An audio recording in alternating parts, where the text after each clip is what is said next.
Hello, good evening and welcome to Salon London. Thank you for joining us on this rainy London evening. This is our last Salon of the month, but of course we'll be doing a huge souped up version of Salon at the Also Festival over the bank holiday weekend. And that will be a physically distanced but socially enriching occasion. So please do join us there. I promise the rain will have cleared up. It's just getting out of the way now. So thank you for joining us tonight. If you're joining Salon London for the first time, my name is Juliette Russell. I'm one of the co-founders of both Salon London and Also Festival.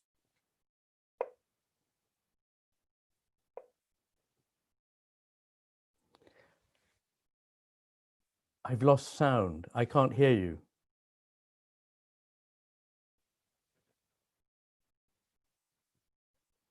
I can't hear you.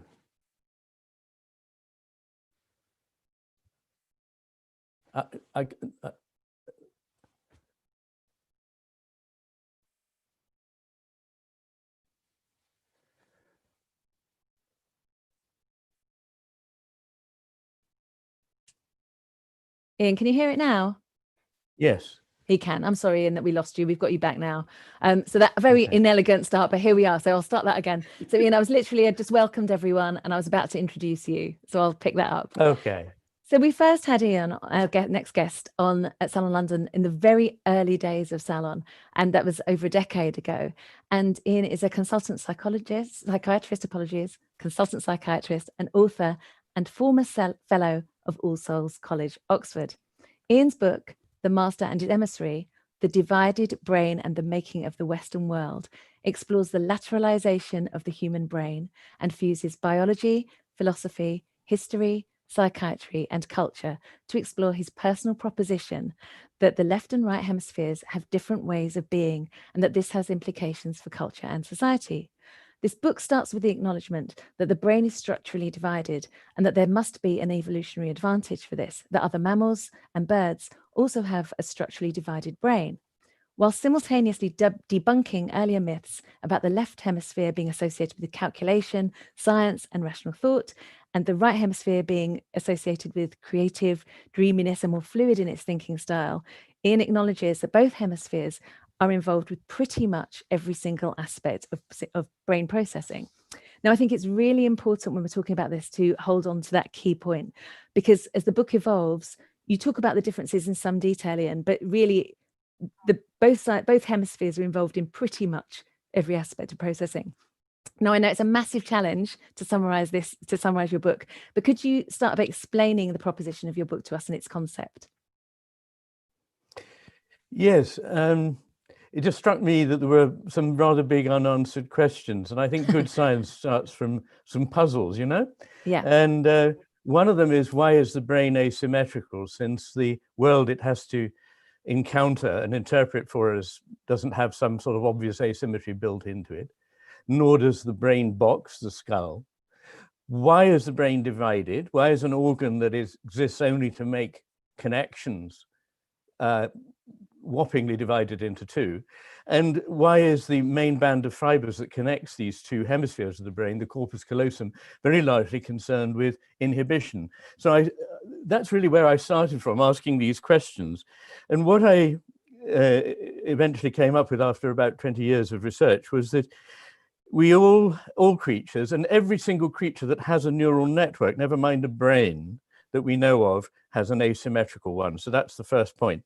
But every living creature has to be able to do two, on the surface, incompatible things at the same time.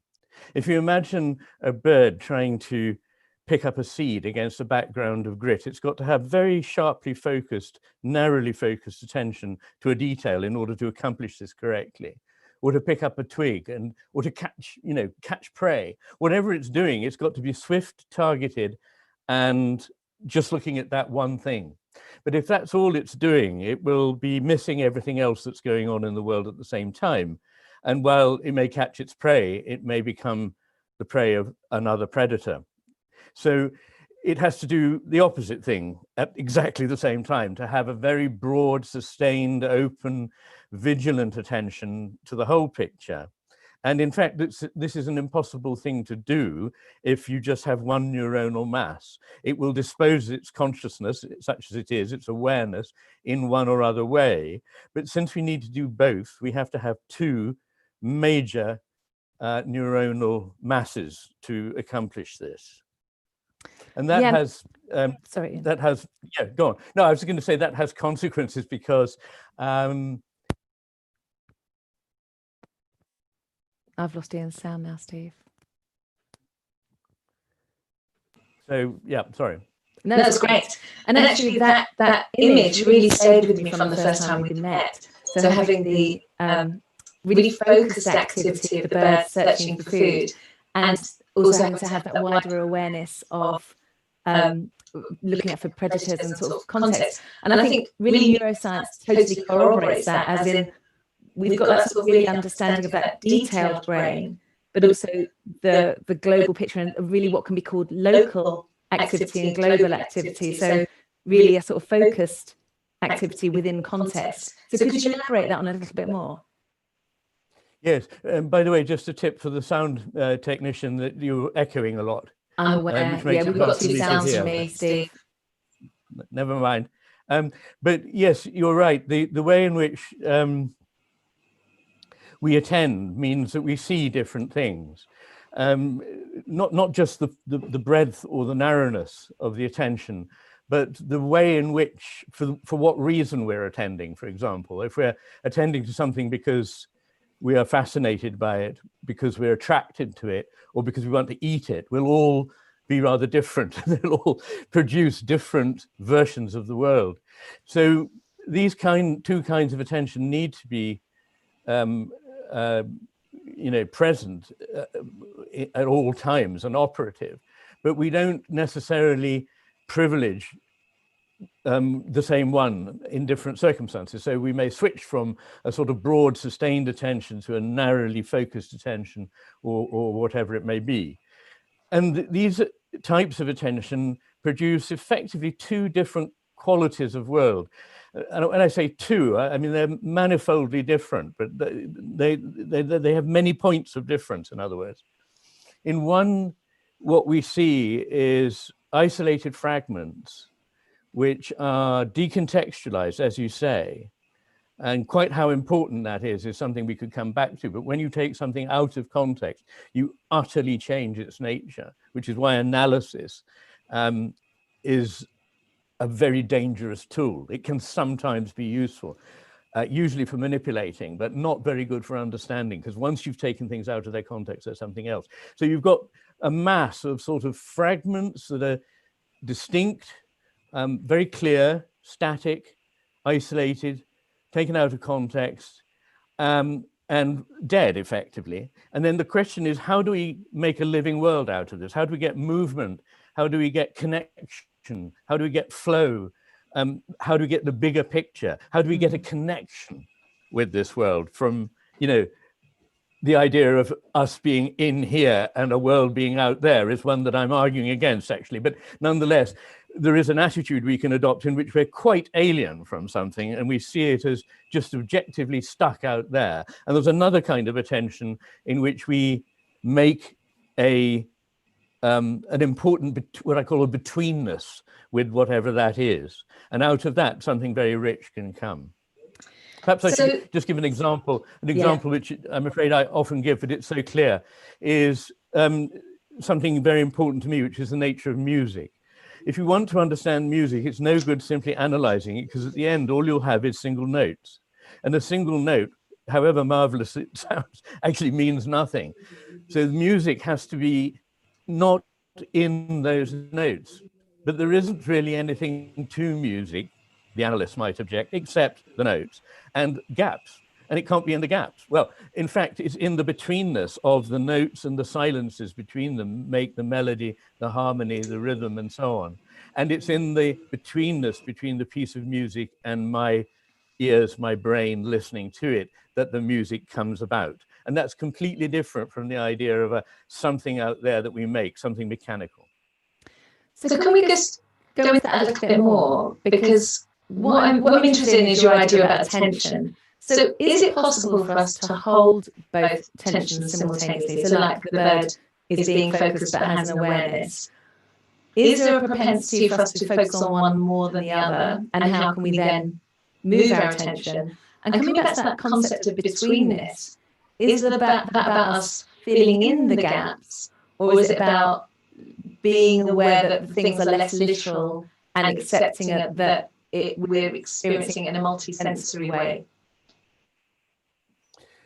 Well, there's a lot of questions there. This is good. I think about the, do we tend to see it one way or another? We have to distinguish between levels, which are partly to do with time. So at the millisecond to millisecond level, a meta control center in the midbrain, which is an area at the top of the brain stem, very ancient part of the brain, is directing attention between the two hemispheres very, very fast, depending on what seems to be the most important thing at the time. And that's something that, of course, we're not aware of because it's taking place below consciousness. And it's a jolly good thing that it is, because if we were aware of it, we'd be incapable of acting. So that's one way in which our attention is always alternating between these positions. It may give a little bit longer to one position for a while, but it's always alternating. At a sort of second level, there's a sort of level of you or me in our daily lives. Do we tend to get into sort of habits of being in, as it were, one or other hemisphere's mode? We do, and I think that there are things that will help that. We might come on to those sort of later. I don't have any quick fixes, I'm afraid, but there are some thoughts about that. But the one that really fascinates me, and is the topic really of the second half of The Master and His Emissary, is how we've got into a world in the last 100 years in which all the sort of wisdom, and it really is wisdom that the right hemisphere could tell us, has been sidelined and marginalized by an extraordinarily low level, not highly intelligent mode of thinking, which I associate with the left hemisphere. And as a result, we're leading very impoverished lives. And those are sort of three different sorts of question. Obviously, what we do about them in the last two cases is also different.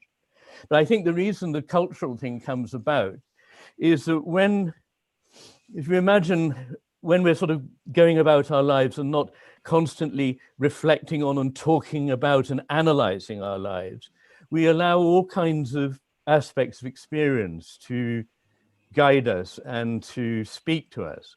So we get an enormous amount from intuition, from imagination, from the body, from the unconscious, from all kinds of areas that as soon as we focus on them with a very narrow spotlight, they just break down and become a handful of shards, a handful of dust, if you like. So what I think happens in civilizations, and I think it's happened three times, first of all, after about 300 years in the Greek civilization, and then about the same time in the Roman civilization, and then now about 300 years on from the Enlightenment, that two things happen really. That the society, one of them is a very practical thing, is that the society tends to overreach itself. It tends to grab. The left hemisphere makes you good at grabbing. It's actually what it exists for. It controls your right hand with which you can grasp things. It controls the bits of language, not all of language by any means, but the bits with which we say we've grasped something. So it's good at grabbing and getting and manipulating. My image of the birds is exactly that: getting stuff, manipulating stuff, getting stuff faster than another creature.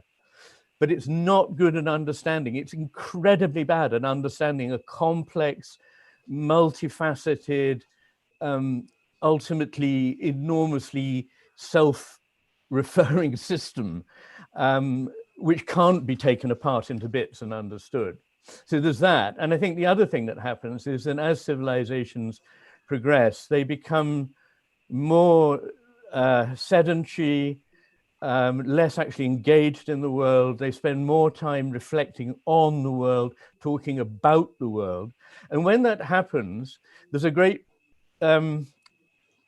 there's a great sort of prize for being coherent.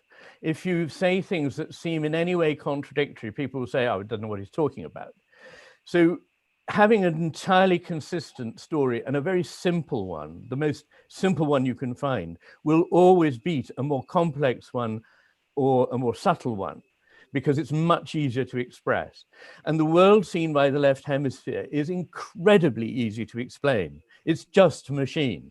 So you appear temporarily sort of smart in the public eye if you adopt this very cynical, reductionist viewpoint on things, because you appear to have cut through all the sort of vaguenesses and contradictions. But in fact, all the richness and the complexity is there in not being seduced by the simple picture, but staying with what appear at first sight to be contradictions and seeing how they actually enrich one another and that something very fruitful comes out of them.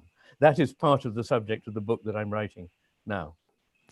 Okay, so there's a lot in there. There's a few thoughts I have, and I'm going to go through them in smaller chunks. So the first thing is to say that in the book, you start off from a scientific viewpoint describing the asymmetry in the brain.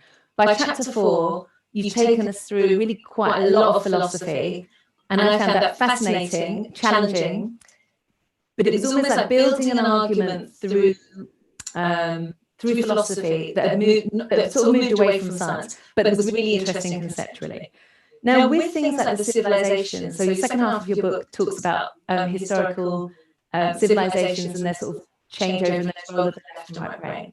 But I have two questions. One is, really, our brains went through a remarkable transformation 200,000 years ago, if that's to be believed, right?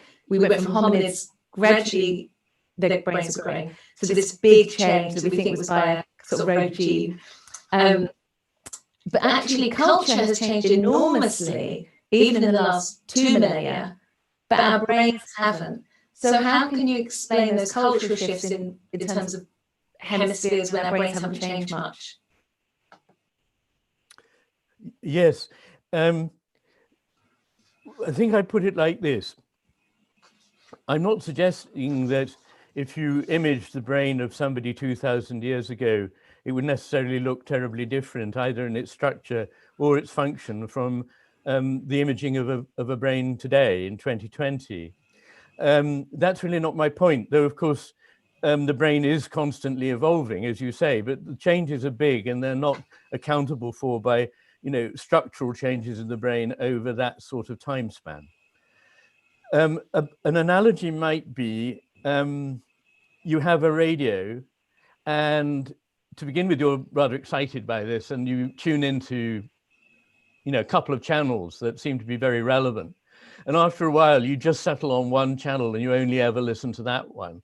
That is really what I'm saying, is that our brains are still capable of doing what they always were able to do, but we are tuned out from the one that sees far more. And this is something I can't emphasize enough. And I talk a lot about it in this new book. You can measure the right hemisphere sees more. I mean, not just that it sees a broader picture, it takes in more, it's more able to bring many things to bear at once. It has a better working memory capacity, all of that, but that it actually is superior in emotional intelligence, social intelligence, and get this, cognitive intelligence, IQ. Most people probably think, well, the left hemisphere might be a bit dull, but at least it's not carried away by emotion, and it's probably very intelligent. But I'm sorry to say that both of those things are wrong.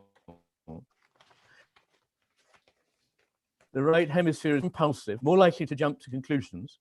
Ramachandran calls, sorry, did I say the right hemisphere? I meant the left. The left hemisphere is more likely to jump to conclusions and to get carried away by the quick and dirty take. Ramachandran calls the right hemisphere, by comparison, the devil's advocate, the one that says, yes, but hang on, not so fast. It might be something like this. And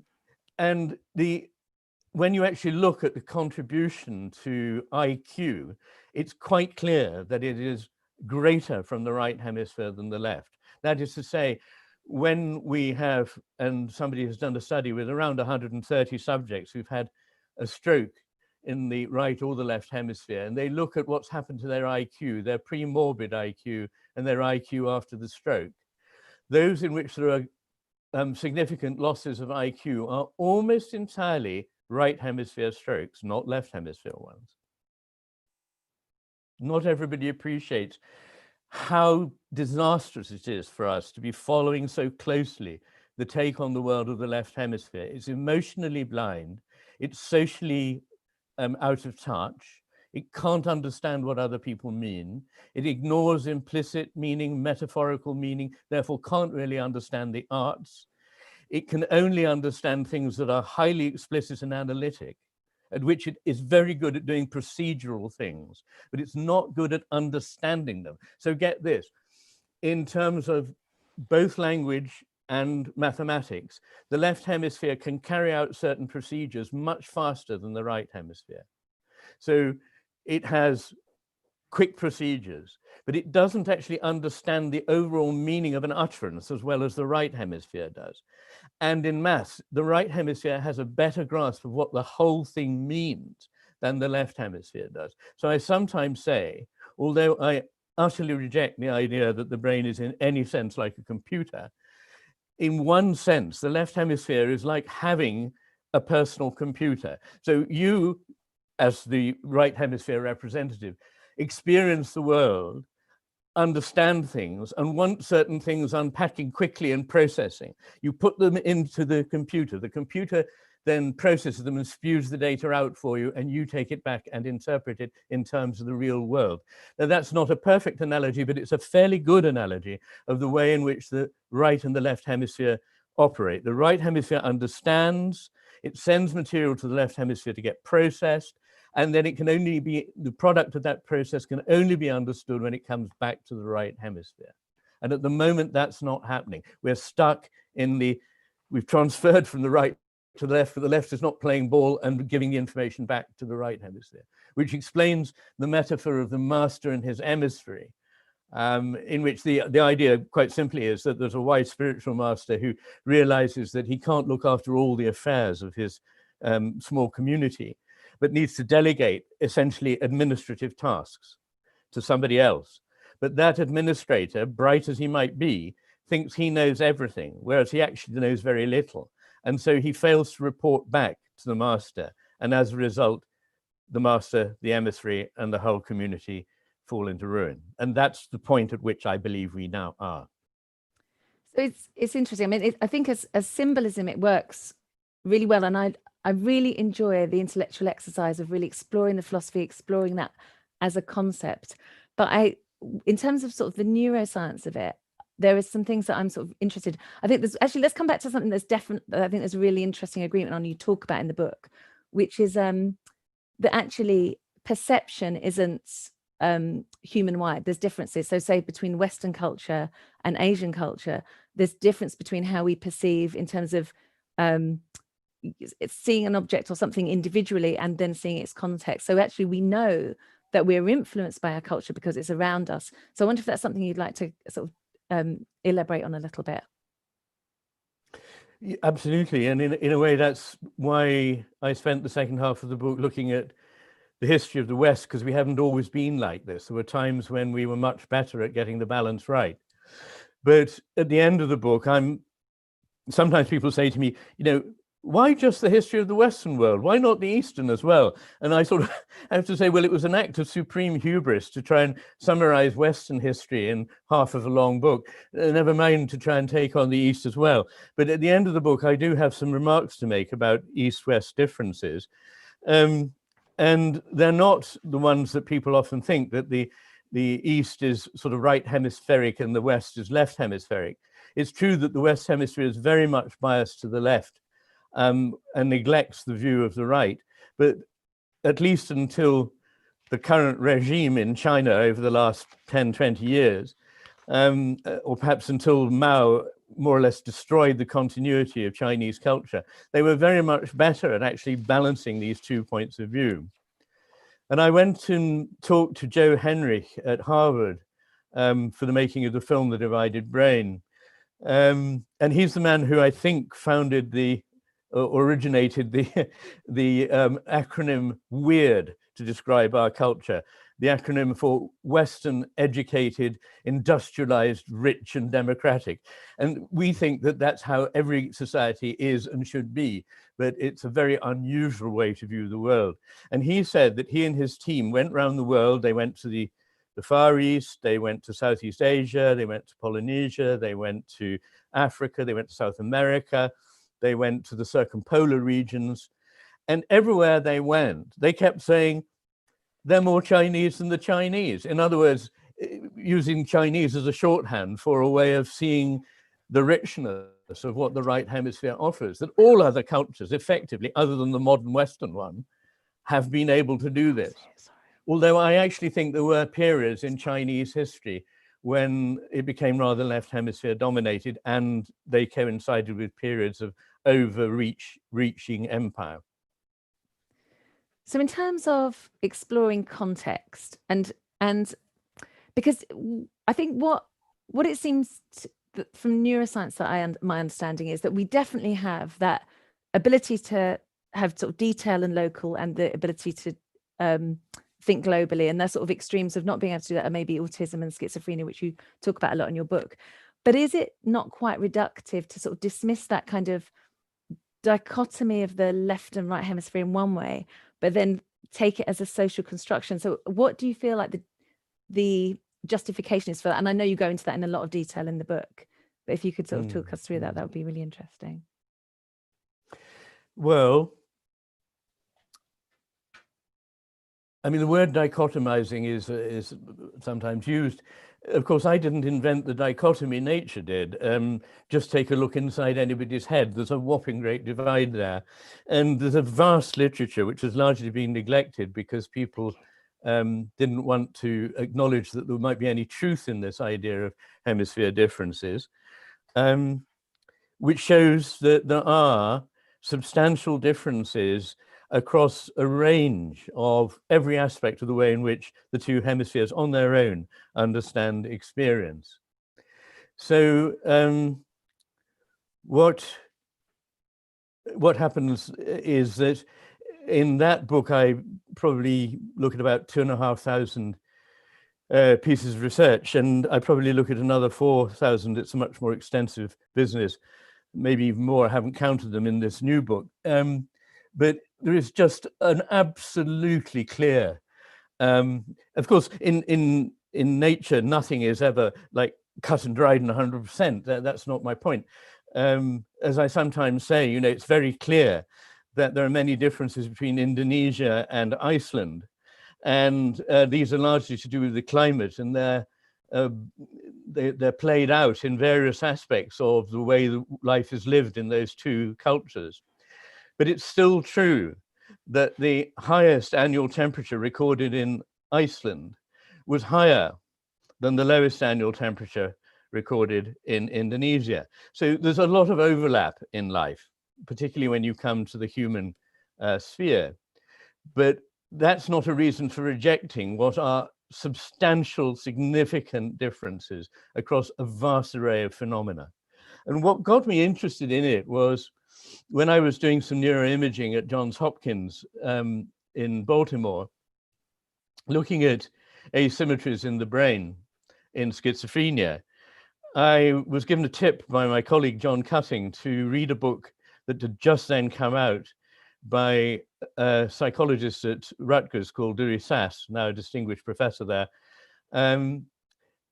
called Madness and Modernism. And in the book, what he did in brief was to compare the phenomena described by subjects with schizophrenia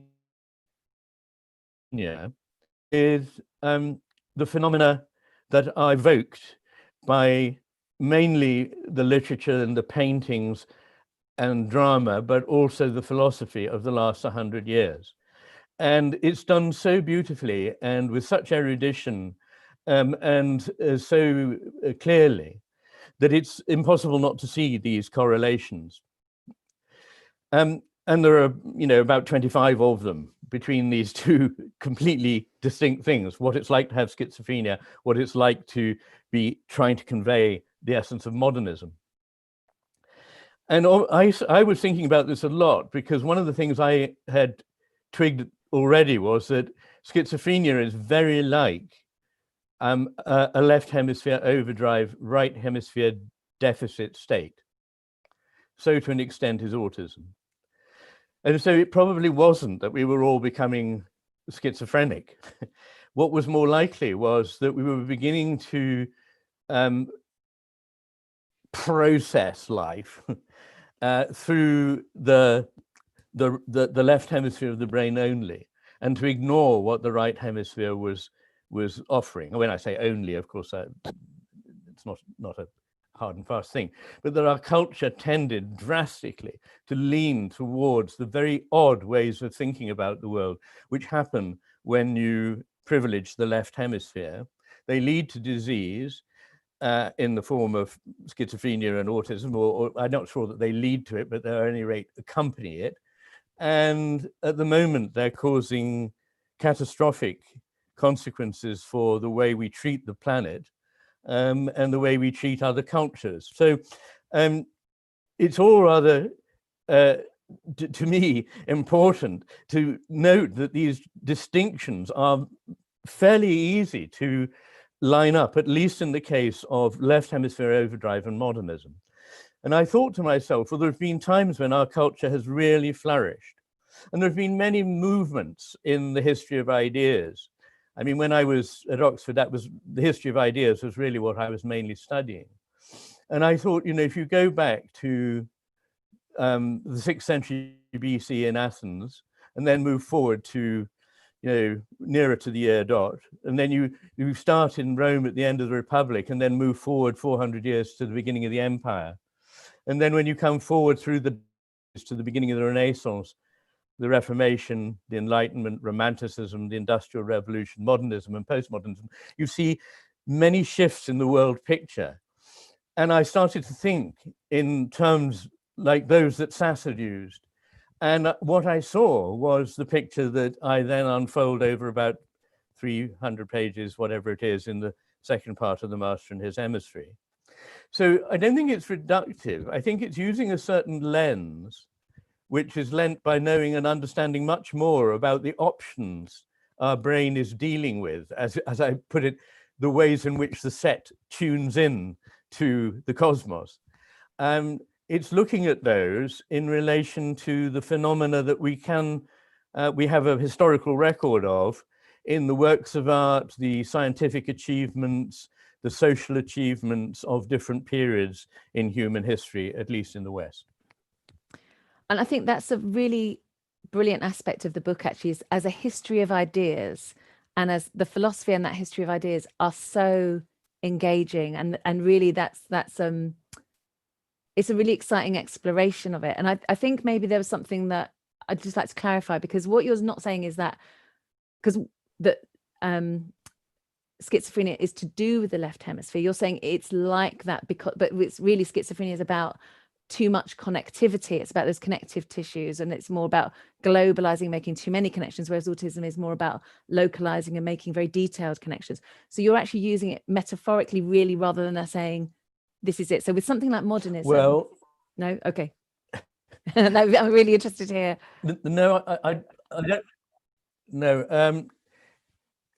Well, first of all, what is very clear in schizophrenia is that they have enormous deficits in global comprehension, global perception, and so on, exactly like people with right hemisphere damage. They do have the detail-focused, hyper-schematic way of thinking of the left hemisphere. What makes it very complicated is that, as you know, I actually had a series of research findings on the difference in symmetry and asymmetry in the schizophrenic brain. And what we know is that whereas the normal brain to function must be asymmetrical, in other words, it's considerably larger in the right hemisphere towards the front and considerably larger in the left hemisphere towards the back. this normal asymmetry is either absent or actually reversed in schizophrenia. So what this means, and there are also differences in the corpus callosum as there are in autism, you're quite right. And what that may mean is that we know that when the left and right hemisphere are made to work in the same working space, if I can put it that way, the left hemisphere always drives out the right. So if a child is unfortunate enough to lose a hemisphere in childhood, the remaining hemisphere will take on the functions that would have been served by both. But what happens is that the ones that would have been served by the left hemisphere massively dominate. It's called crowding, and it's a very well-known phenomenon. So what happens is that if there's too much connectivity, and after all, connection is another thing that needs glossing. This is a very complex thing to try and explain in a short talk. But when neurons speak across the corpus callosum, their effect is often actually to inhibit. So, so what one means by connectivity and so on is very complex. And also when you look at the physically left hemisphere of a subject with schizophrenia and you see activity going on in it, you don't know whether that is, for this person, actually a left hemisphere. I mean, it is in the purely anatomical location of it, but it may not be working like a left hemisphere. So to cut a very long story short, what is much, much more enlightening than any of that is to look at the phenomenology and the sheer extent of the overlap between the phenomenology of somebody with left hemisphere overdrive and right hemisphere profound deficit and the phenomenology of schizophrenia. They're, just so resonant. It's remarkable. Thank you, Iain. And I think you're right. I think it's such an expansive book, which when Iain and I spoke before, he thought I said expensive, but expansive book. And no, it's cheap, and I think it is hard to put it into a half. I think it is hard to put it in a 30-minute talk. But there's a couple of things I want to ask about that, because obviously the corpus callosum, which is that a sort of a big part of connectivity between the left and right hemispheres, and you're right that it's obviously it inhibits too. But there are lots of ways that front to back and left to right connection happens. It's not just through that one part, is it? So there's lots of different ways to connect. And so I wondered how, partly about that, if you talk about that a little bit, but also where does that leave us in terms of plasticity? Because obviously you're talking at, there's cultural differences in how we process with context. In terms of plasticity and brain development and how we can learn new things, how can we bring that more together? Because obviously I think a big part of your book is you recognize that the left hemisphere and right hemisphere are pretty much both involved in every brain processing activity that we do. But your argument is that they have different kind of modes of being that represent almost different ways of being in the world. So how can we, I suppose, how can we bridge that gap? So it's going to be my last question, then I'll open it up to audience questions. Yeah, yes, you're right. I mean, it's like the master and the emissary. They both need to be working for the place to thrive, but one is much more important than the other. The master is much more important than the emissary, though unfortunately the emissary, because the emissary knows less, thinks it knows more. And, there's a well-known phenomenon called the Dunning-Kruger effect, which demonstrates that people who think they know a lot know very little, and people who know a lot think they know little. So that's the situation we've got there. I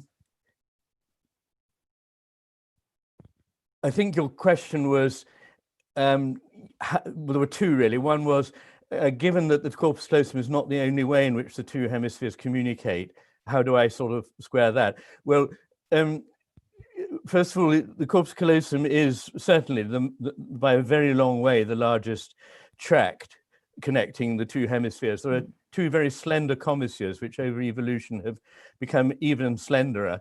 And the corpus callosum is like 100 times bigger than either of them, and they're very limited in what they do.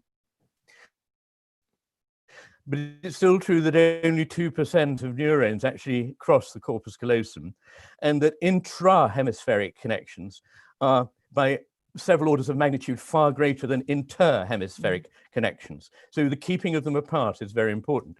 Having said that, they both get feedback from the world all around them through the senses, through the body, and below the level of the two hemispheres, the brain is not divided, nor is it at the brainstem level, where some quite important, sophisticated decisions are made. So you're right that it's not just that, but to do justice to all of that would take me longer than I've got. Coming on to what do we do about it? Well, this is the $1 million question, but I think the simplest way to address your point is that we haven't lost the capacity. It's very much, as I say, a matter of retuning the dial.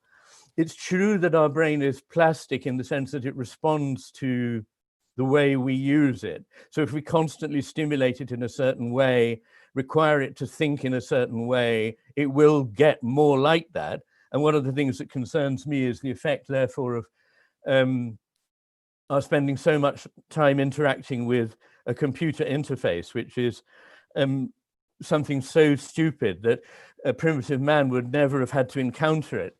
And that in the process, we blunt our own thinking processes in order to fit in with an algorithm or a process, which if we don't learn how to interact with it, we won't be able to get money out of our bank or travel or do anything. So that is worrying. But the overall thing is that if we did actually, and we'd have to make a very big shift to education and to our priorities as a society. And indeed, if we don't, we won't survive. It's as simple as that. But if we do, our brain is there. The capacity has not been lost. We can learn to get it back, and it would come back very fast. And in just, we got some really great questions that relate to that. And so I'm going to speak to this Mark's question first of all. So thank you, lovely audience, for your questions. So Mark says, as we are all now at this present time connecting virtually, where communication cues are flattened, disembodied, and muted, with many of us looking at our own image for the duration of our calls, do you think these conditions and this medium is more appealing to the left hemisphere than the right, or is this an oversimplification? I mean, there's a certain degree of truth in it, in the sense that, for example, the left hemisphere is less at home in an embodied sense. It reads the physical material, as it were, the little signs that would be present if we were all together in the same room, less well. And it actually literally flattens space. So it sees space in a two-dimensional way. The three-dimensionality comes from, or at least the ability to understand space in 3 dimensions and to draw it in 3 dimensions and to experience it in 3 dimensions comes more from the right hemisphere than from the left. So in a world where we are separated, we can't pick up the finer, subtler, embodied messages, which are so important in communication, and where everything is flat, and as you say, we're staring at ourselves. This replicates to us the worst aspects of the left hemisphere's take on the world and helps to reinforce it. And I must say that I've done a lot of talks since the beginning of COVID, but much as I have benefited from not having to travel, and no doubt the environment has benefited from my not traveling, I find it a slightly less satisfactory experience, because I love to be in the room, to see people's faces, to get an immediate response, to be able to hear people laugh, to be able to see signs of restlessness, to be able to be there in the same room with people. So there we are, yeah. Yeah, I think we're all missing that human connection. Thank you for that answer. I've got a question from Stephen. Thank you, Stephen. It seems to me that your point of view is entirely consistent with what we consider as a result of cultural division and a movement of groups into the extremist and dogmatic positions. Is this, in your opinion, a driving force in what causes a civilization to collapse? Very definitely, yes. Thank you for that question. It's a very good one. In a very simple way, what happened to Greece and Rome was that they both overextended themselves geographically and administered on too large a scale. And what happens when you administer is that all the flexibility and the subtlety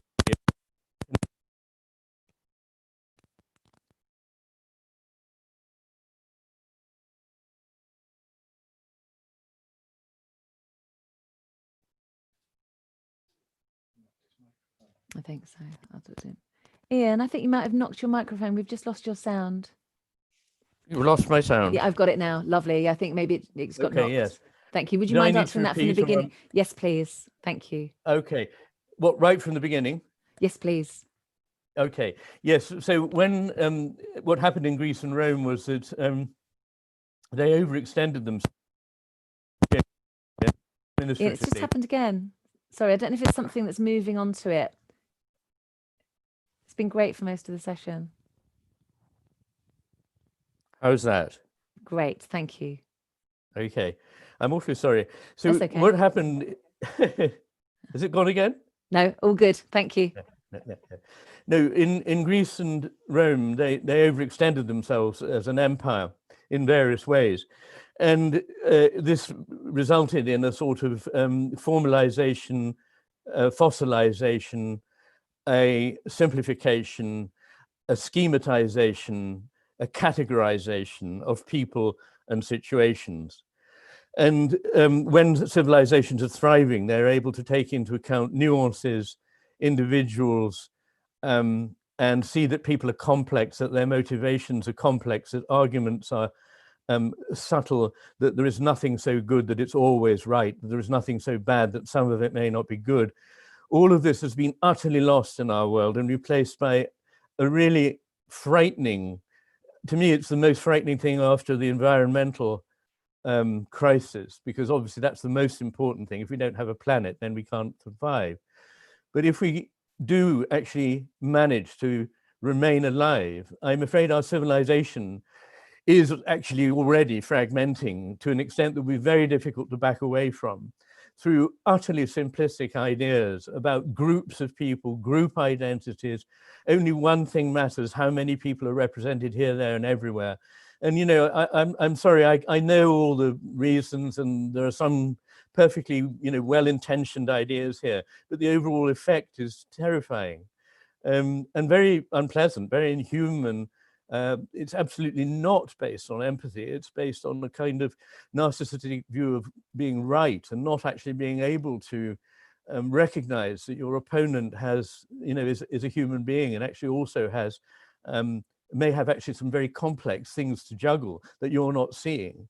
So I regret it terribly. I think there are a number of factors that go into it, but, you know, one of them might be the way in which people are educated, another might be social media, and so on. But I do think that it's very, very worrying, and is the thing that we most need to do something about before a kind of hostility and fragmentation of social togetherness, which is so important, just takes over.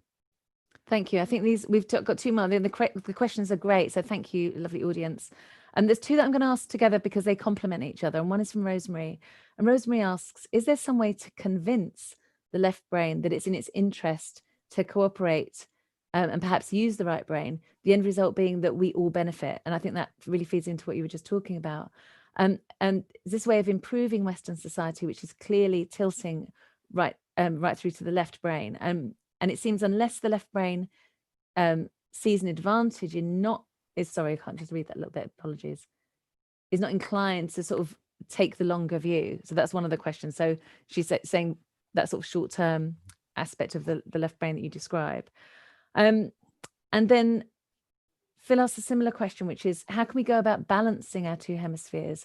And secondly, how do we go about balancing a society that is weighted so heavily to the left hemisphere? We desperately need ideas and solutions, to quote Iain, before we fall into the abyss. So are there any positive solutions that you see that we could do on a personal and on a societal level? Yes, I think it's absolutely right. I think that the first thing is that we have to see the nature of the problem. I'm a psychiatrist, and I know it's no good telling people what's wrong, which you often know very early after you meet them, because they have to get to a position where they see it. And the point of my writing is to try and help people see it. I think once people see it, they can then incorporate it themselves into their way of thinking. A lot of people write to me, one of the commonest emails I get is, after reading your book, I can never see the world the same again. All sorts of things that I couldn't understand before now fall into place. Now, if that's the case, I certainly don't want to narrow things down to the sort of things that I can see that might be helpful, because I think that everyone will be able to contribute. Iain, More sorry, sorry? Sorry, your mic went a little bit then, but you're back, I think. No sound, Ian, sorry. Still no sound. Out. I'm just I've got you now.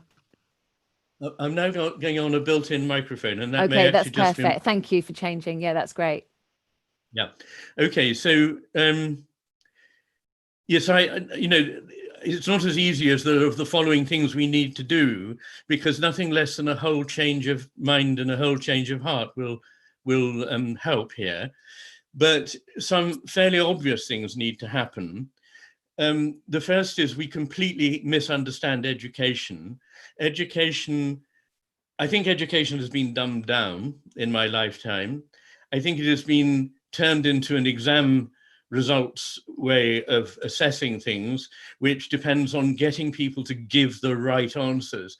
And that has nothing to do with education. It's not about learning the right answers and parroting them. You must be taught to think. And to think is to think of other points of view than your own. That's the very first aspect. So being trained to actually argue for a point of view that at the moment you don't hold, and to see the very strongest argument for it, is something that no child should ever leave school without having been trained in doing. Children should be taught to doubt all the things, not just given this is how you should think about this issue, but things should be debated, and if possible, different points of view put. We need to spend much more time and energy on training children to think broadly, culturally, socially. This is not a soft option. There is nothing soft option about philosophy or about understanding literature or learning, as I did, languages, that are not easy to learn. Actually having to put yourself in another person's point of view, see the richness of what a culture has been able to bring to bear on problems that we are now facing that will not ever be entirely new. We can always learn from the way other people have thought. So bringing the humanities back is important. I was absolutely bewildered by a remark that at the moment what the children need is to not be reading poetry. I've actually been for the last 100 and something days reading a poem every day on the internet, because I think it's so important. Then I think that education should absolutely, university education should not be a business. It should be funded by the state, and only people who really want to go to university should go. It shouldn't be just the automatic thing you do. It's become devalued. It's a waste of young people's time and effort to get a piece of paper that means nothing. It costs them money. It raises hopes that can't be fulfilled. Universities should be funded by government. They should not be in any sense dependent on private investors, and they shouldn't have to court students and please students. They are in the business of telling the students and things that are important for them to hear. They are not supposed to be being bossed around by the students. This is a completely bizarre state of affairs. And I put it down partly to the capitalizing of education. I think it's also one of the problems with education on the media is that there aren't enough independent elements there. Perhaps we can't have a centrally funded when we used to have something called the BBC, but it's sort of done the opposite of covering itself in glory over the last few years. So these audiences have crashed. But in any case, I think that there are things that we can do, but they won't be easy. There are no easy options. We actually have to apply ourselves. We have to do things that aren't rewarding to begin with in order to be rewarded later. In other words, something quite alien to our culture, which is, I want it and I want it now. And it's also my right to have it, by the way. Well, no, I'm sorry. Who says that? Where do you get that from? Thank you, Ian. Thank you. Okay, there's a couple more questions I'm going to put together.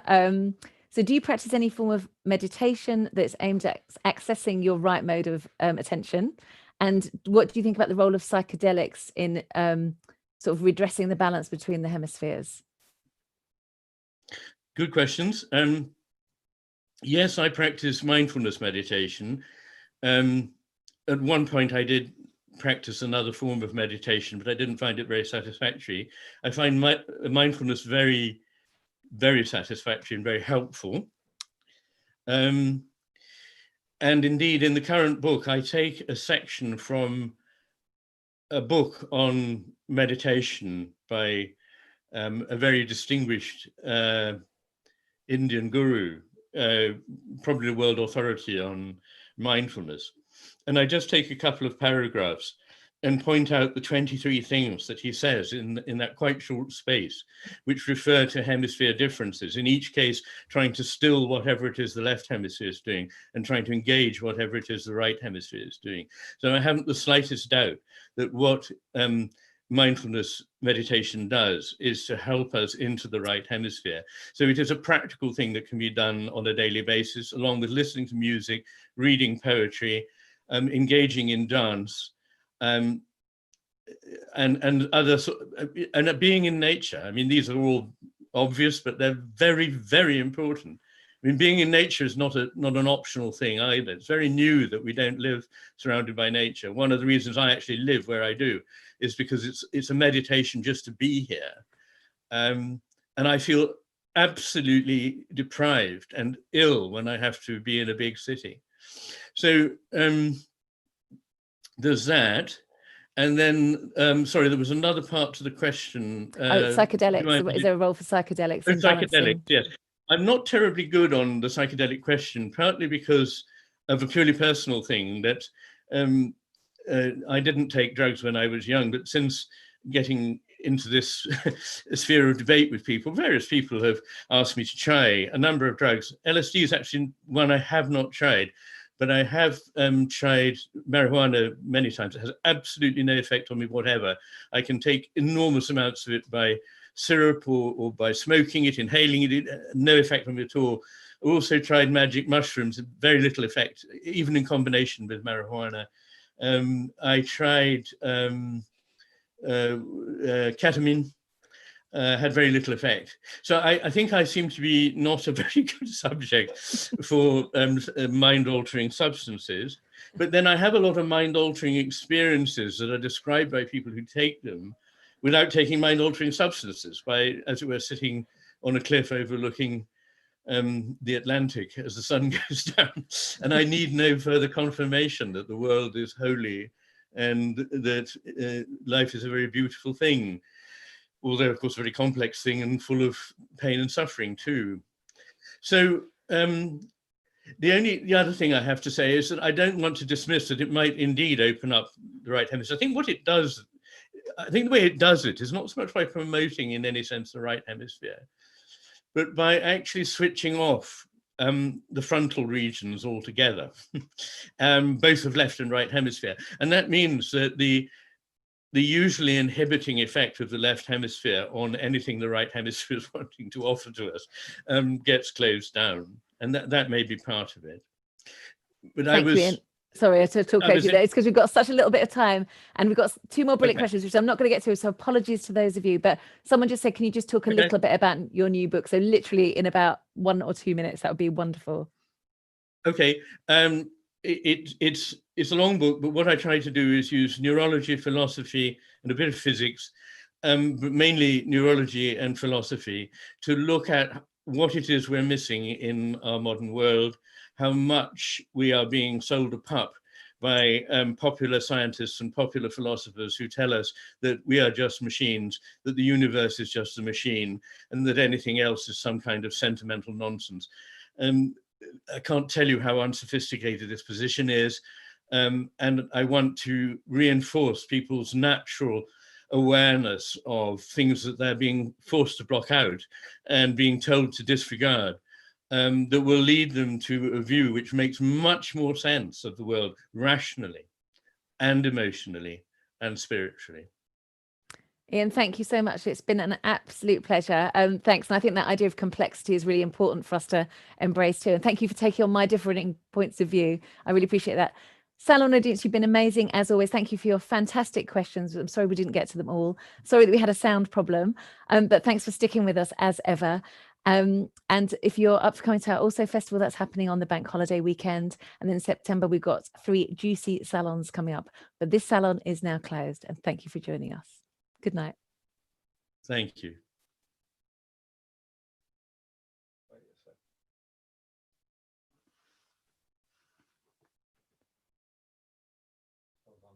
Mm-hmm.